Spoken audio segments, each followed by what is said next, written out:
सबको जय मसीह की। आइए हम आज परमेश्वर के वचन से बातचीत करते हैं। कोई पढ़ दीजिए दानियेल की पुस्तक 1:4-5। हालेलुया। जो निर्दोष, सुंदर और सब प्रकार की बुद्धि में प्रवीण और ज्ञान में निपुण और विद्वान और राज मंदिर में हाजिर रहने के योग्य हो और उन्हें कसीदियों के शास्त्र और भाषा की शिक्षा दे। राजा ने आज्ञा दी कि उसके भोजन और पीने के दाख मधु में से उन्हें प्रतिदिन खाने पीने को दिया जाए। इस प्रकार 3 वर्ष तक उनका पालन पोषण होता रहे, तब उसके बाद वे राजा के सामने हाजिर किए जाए। बस हालेलुया। यहाँ पे हमने पढ़ा जो निर्दोष, सुंदर और सब प्रकार की बुद्धि में प्रवीण और ज्ञान में निपुण और विद्वान और राज मंदिर में हाजिर रहने के योग्य और उन कसदियों को शास्त्र और भाषा की शिक्षा दे। हालेलुया। ये आप किसका जिक्र है? दानियेल, शद्रक, मेशक, अबेदनगो के बारे में। हालेलुया। जब हम यशायाह की पुस्तक पढ़ते हैं, वहां पे राजा हिजकिय्याह जब बीमार हो गया था और बीमारी में पड़ने के बाद में उसने परमेश्वर से विनती की, प्रार्थना की, और जब परमेश्वर ने उसकी उम्र के 15 साल और बढ़ा दिए, तो उन्हीं 15 सालों में उसने क्या किया? एक और गुनाह कर दिया। और वो गुनाह करने के बाद में क्या हुआ कि फिर से वो एक ऐसी बीमारी में पड़ गया कि वो मर गया और उसको मृत्यु आ गई। हालेलुया। और जब वहीं से परमेश्वर उसको एक श्राप देता है कि जो तूने किया, जो परमेश्वर के भवन के पात्र तूने लोगों को दिखाए, परमेश्वर की जगह तूने लोगों को बताई, दुश्मनों को बताई है, और तेरा आने वाला वंश क्या होगा? खोजों के अधीन में होगा, बंधुआई के देश में जाएगा। और शद्रक, मेशक, अबेदनगो उनमें से वो लोग हैं। हालेलुया।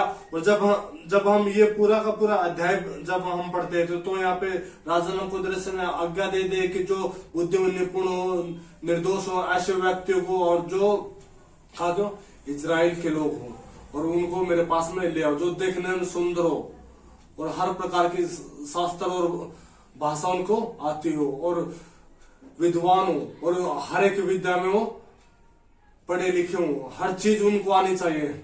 हालेलुया। और जब ऐसे लोगों को पूरे इजराइल में ढूंढेगा तो कौन मिले? Shadrach, Meshach, Abednego. हालेलुया। और जब शद्रक, मेशक, अबेदनगो जब उसके सामने पेश किए गए, तो राजा ने बहुत सारा उनको खाना दिया कि राजा का खाना पीना खा कर और भी सुंदर सुडौल हो जाए। लेकिन दानियेल ने वो खाना खाने के लिए मना कर दिया। क्यों? क्योंकि वो खाना कैसा था कि वो दानियेल को अपवित्र करता था। हालेलुया।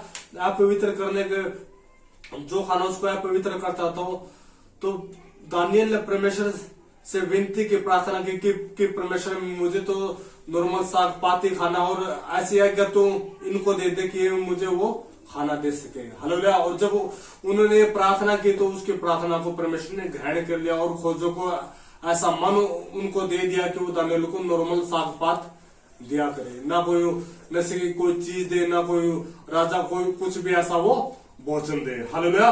और इसमें पास में राजा ने आज्ञा दे कि उसके भोजन पीने के दाख मधु में से उन्हें प्रतिदिन खाने पीने को दिया जाए। यानी कि राजा ने आज्ञा दी थी, राजा ने मोहर लगा दी थी, राजा ने बोल दिया था कि उन लोगों को ऐसा दिया जाना चाहिए। लेकिन बात ये होती है कि जब दानियेल और शद्रक, मेशक, अबेदनगो जब वहां पे मंदुआ में आ गए थे, ना तो उन्होंने कोई गुनाह किया था, ना कोई पाप किया था, लेकिन वो लोग क्यों बंधुआई में? उनका क्या कसूर था? दानियेल उस समय पे ये बोल सकता था परमेश्वर के, परमेश्वर मेरा क्या कसूर है? मैं क्यों बंधुआई में जाऊं?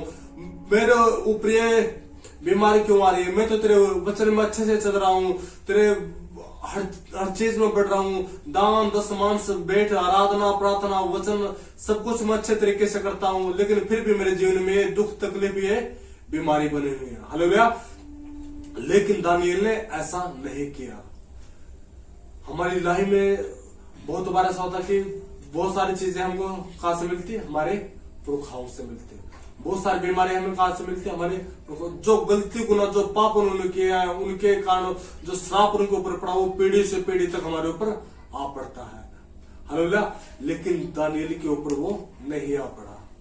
क्यों? क्योंकि वो परमेश्वर के अधीनता में रहा, परमेश्वर की अगुवाई में रहा। पवित्र आत्मा, दानियेल की पुस्तक में लिखा कि परमेश्वर का आत्मा, पवित्र आत्मा उसके अंदर वास करता था और वो उसके अनुसार अपना जीवन व्यतीत करता था। जब हम इस पूरे अध्याय को पढ़ते तो दानियेल सेने को मांद में डाला गया, उसको राजा ने उसको ऐसे ज्योतिषियों, शास्त्रियों, फरीसियों, पंडितों से भी ऊपर का ओहदा दे दिया।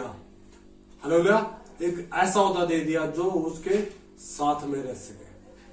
हालेलुया। ये कब हो पाए? जब हम परमेश्वर को अपना स्रोत मान लेते, परमेश्वर को अपना सब कुछ मान लेते और उसके अधीनता में अपना जीवन व्यतीत कर लेते। दानियेल भी उस समय पे ये बोल सकता था कि परमेश्वर मेरा क्या कसूर है, मैंने कौन सा गुनाह कर दिया, मैंने कौन सा पाप कर दिया, मैं क्यों बंधुआई में जाऊं, मेरे ऊपर ये बीमारी क्यों आ पड़े।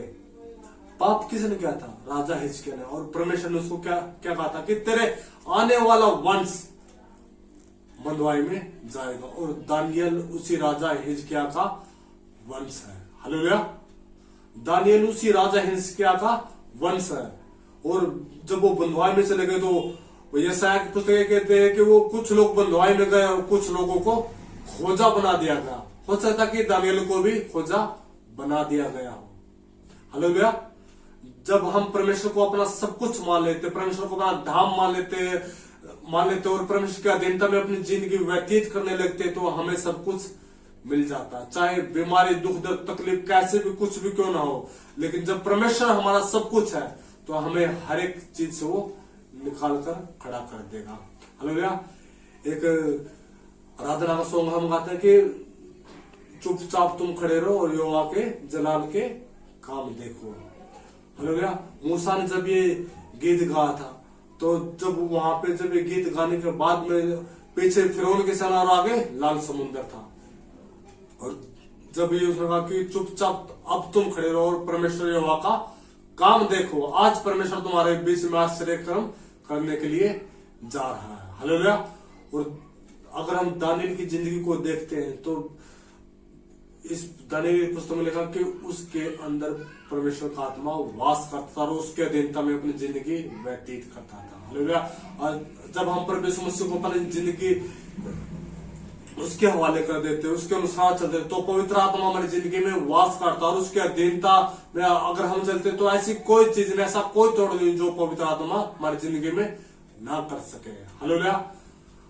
इसमें यहाँ पे लिखा हुआ कि दाख मधु में से उन्हें खाने पीने को दिया जाए, इस प्रकार 3 वर्ष तक उनका पालन पोषण और वो राजा के सामने हाजिर किए जाए। हालेलुया। जब वो राजा के सामने हाजिर किए गए, लेकिन दोनों साग पात खाने के बावजूद भी उनके चेहरे क्या थे? सुंदर, सुडौल और चिकने दिखाई पड़ते। उन लोगों के अपेक्षा में वो ज्यादा सुंदर दिखाई पड़ते थे। हालेलुया। क्यों? क्योंकि परमेश्वर उनके साथ में था। हालेलुया। इस चीज से हमको ये वचन यही कहने की कोशिश कर रहा है कि हमें परमेश्वर की अधीनता में रहना, परमेश्वर के अनुसार अपनी जिंदगी व्यतीत करनी है। हालेलुया। हालेलुया। धन्यवाद करता हूं मैं उस परमेश्वर मसीह का जो हमारे लिए क्रूस पर मारा गया और गाड़ा गया, तीसरे दिन वो जी उठा और आज भी वो जिंदा है और उसका वायदा है कि वो दोबारा फिर से आएगा। हालेलुया। ये वचन आप सबकी जिंदगी में आशीष का कारण बने। जो लोग मुझे देख रहे हैं, आइए मैं आप सब लोगों के लिए मैं दुआ करता हूं।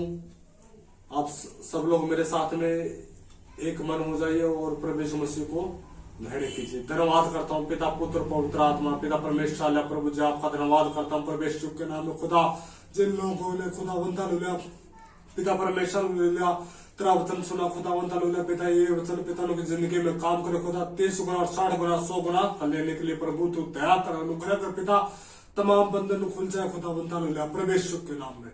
धन्यवाद करता हूँ पिता, पुत्र और पवित्र आत्मा ने इनकी जिंदगी में वास करे। धन्यवाद साथ पिता, सारे आदर में मैं तुझे देता हूँ, हमारे उद्धार करता परमेश्वर के नाम से मांगता हूँ, आमीन।